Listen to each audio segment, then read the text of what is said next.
people of Iowa have spoken, but of course, the 2016 presidential campaign is so far from over.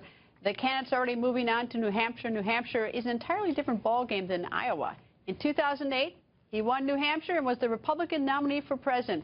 Arizona Senator John McCain goes on the record. Good evening, sir. Good evening. It's one of the great times of my life was on election night in New Hampshire. And could I just point out, I still believe, even though Mr. Trump has got a sizable lead, that the people of New Hampshire pride themselves, as you know, in examining every candidate. There's an old Mo Udall joke by a fellow Arizonan that once ran and lost it. A guy in Concord said to another guy in Concord, "What do you think about Mo Udall for president?" He said, "I don't know. I only met him twice."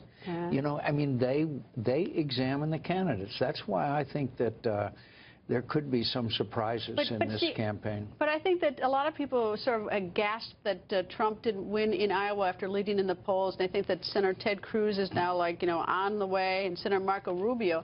But if you look at you coming in fourth, and then a week later you win New Hampshire and you get the nomination, it's, you know, it certainly does, you know, make you pause. Oh, I think there's great volatility out there. Again, the people in New Hampshire actually pride themselves in saying, I'm not making up my mind until the last minute. They realize how important their vote is. And with all due respect to Iowa, and I do not mean in any way to denigrate or downgrade the importance of Iowa, that is only a couple 100,000 people, as you know, that was able to win with, and New Hampshire is really the first test of a broad selection, cross-section of voters. Now that Senator Lindsey Graham is out and he's endorsed Governor Jeb Bush, do you have a candidate? No, I do not. I have a race of my own to run, and I'm not going to endorse. I wish them well. How about national security? Who's the strongest on national security thing? Because that's, it's near and dear to all of our hearts, but you certainly have been in the forefront on that issue.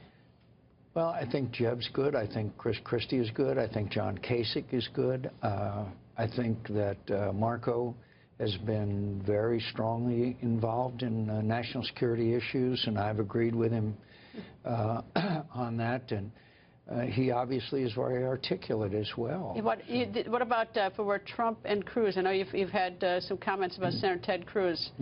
Could you pick between the two? No. Couldn't pick between the two? No, I really can't pick between the two because I just am not, nor am I picking from any of the others. All right, I want to talk about Iran.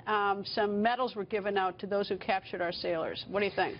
One of the more disgraceful chapters in American history, and my family goes back generations in the Navy, was the capture of these two small boats and putting Americans on their knees with their hands behind their neck, as subjecting them to that in gross violation of international law, and our Secretary of State, as well as our Vice President, praising the Iranians for capturing Americans.